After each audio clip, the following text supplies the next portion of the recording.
सोलापूर विमानतळावर विमान पायलटकडून धावपट्टीची trial. Hotgi road विमानतळाची धावपट्टीच्या बाजूच्या तांत्रिक गोष्टीची चाचणी घेण्यासाठी एक विमान शनिवारी विमानतळावर उतरले होते. या चाचणीचा अहवाल DGCA आणि एअरपोर्ट अथॉरिटीला सादर होणार आहे, अशी माहिती जिल्हाधिकारी कुमार आशीर्वाद यांनी दिली आहे.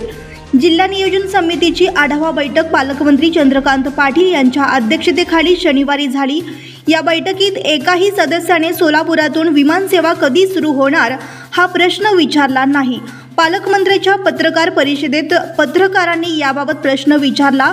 जिल्हाधिकारी या कामाचा आढावा घेतील आणि तुम्हाला सांगतील, असे पालकमंत्री म्हणाले.